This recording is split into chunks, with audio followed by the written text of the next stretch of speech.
Good morning. You listen to FloorDaily.net, and I'm Kemp Harr. This morning, my guest is Scott Sandlin, who's the Vice President, basically General Manager of Shaw's Hard Surface business, and we're down in his office in Dalton. Scott, how you doing?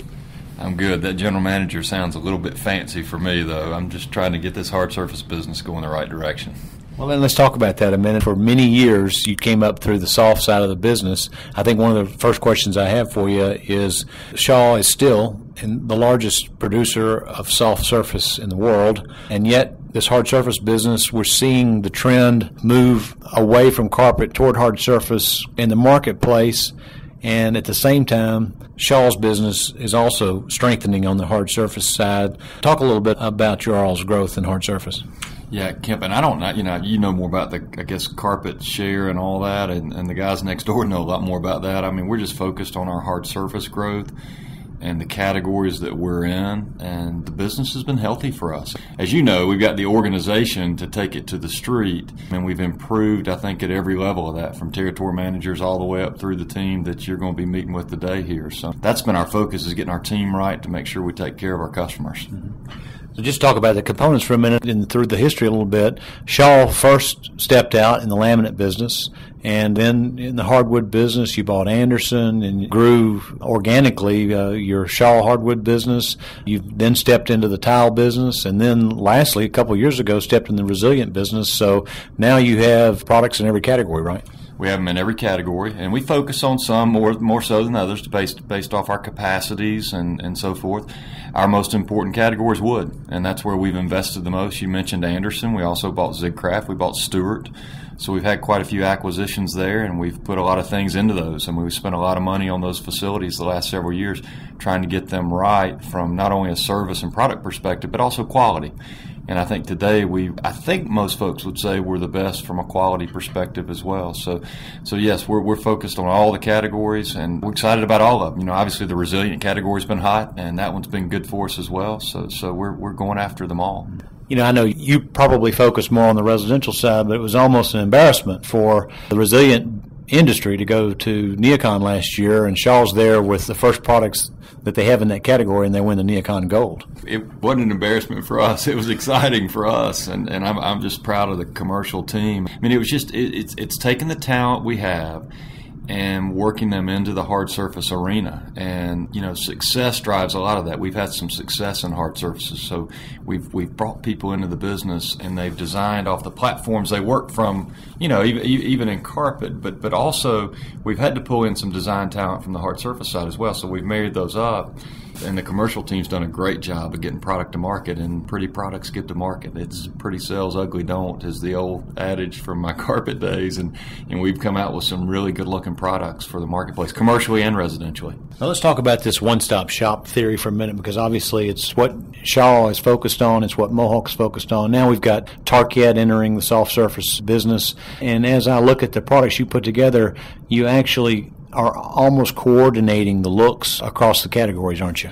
We coordinate, but we make sure things are compatible. That's the main thing, is that if there's a hot color in carpet, we want to make sure things are compatible on the hard surface side. If there's a hot color in cabinets, we've got our design team that focuses on that as well. So compatibility and coordination is a big part of it. So the teams, albeit you may have a different rep, a territory manager walking in, to the customer, they see that coordination and really consistency in our line. So I think it's helped a lot. And I think our competitors have done a good job of that too. I think everybody realizes that's a plus for our customer. When people think about Shaw Industries, obviously quality, you have some great manufacturing, they make quality products. Floor Focus does these research projects in both the commercial and residential markets, and Shaw's usually at the top of a lot of these surveys. What is it that makes Shaw what it is, you think?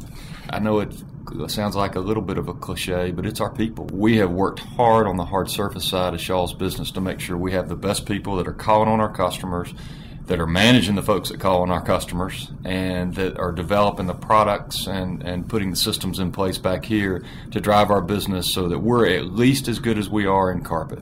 And we're not there yet, but we're closer. And in the functional areas outside of hard surfaces that support us, because you can't do this without the logistics teams and the quality teams and the distribution teams and all that. They have been very supportive, and again, that success has driven some of that. People like being around successful things, and now that we're supplying our customers better. It's been a lot better from that perspective. Almost everybody's looking at technology and how technology can give shortcuts, but if you're talking about this whole people edge that you have, people buy from people, how do you make sure that you still got those customer touches, the flesh pressing opportunities and not just a bunch of emails and texting? How do you manage through all that? Well, and I think everybody knows the fork industry has gone under a little bit of a revolution the last 4 or 5 years, just with all the cuts that have been made from a people perspective. But the one area where we focused and tried not to make cuts was our customer touches, be it our customer service areas, which are very critical to us, to our drivers, to our territory managers. That's the area where we've gone toe-to-toe around here, making sure we don't lose that touch with our customers. And I think other people viewed that differently, and I think it's helped us a lot during the downturn, but I think it's going to help us more during the upturn because we haven't lost those relationships. Let's talk about brands for a quick second. There's been a lot of debate about these manufacturers not continuing to build, say, the Shaw brand or the Mohawk brand or whatever it is, and they've allowed the channel, the retailer, to build their brands. Do you think that there's a strong argument for Shaw to continue to have a strong brand? It's easy for me today. We got one in Shaw Hard Surfaces, and then we've got in wood, we've got two between Shaw and Anderson. So it's much less complicated than on the carpet side, and some of that's just share. I mean, when you have more share, you tend to have more sub-brands to drive that share to a greater point. But I think it's very important for Shaw to have a strong brand, and we will continue to be focused on the brand. That we're no less focused on the brand today than we were, 10 years ago. It's all about how we go about it. I think it goes back to your former question about touches. Technology is a much greater part of the brand today than it was 4 or 5 years ago. Again, in hard surfaces, we're known as Shaw. We don't have the multiple brands that we would have in other areas. All right, Scott, one last question. Mohawk just recently bought Pergo, and they're in talks to potentially buy Marazzi. Does that change the dynamics of the marketplace, and what's Shaw's answer to that? I think anything that happens like that changes the marketplace, and we are looking at it closely. We're going to grow in hard surfaces, and we're going to grow organically, and we're growing at a healthy pace right now, and we're looking at potential partners. So what's good for another company might not be good for us, but we're actively looking at how we grow our hard surface business either way. So yeah, it changes the dynamics, and we're paying close attention to it. Great, Scott. Thanks for spending time with me. Again, we've been talking to Scott Sandlin, who's Vice President of Hard Surface at Shaw Industries, and you've been listening to Kemp Harr and FloorDaily.net.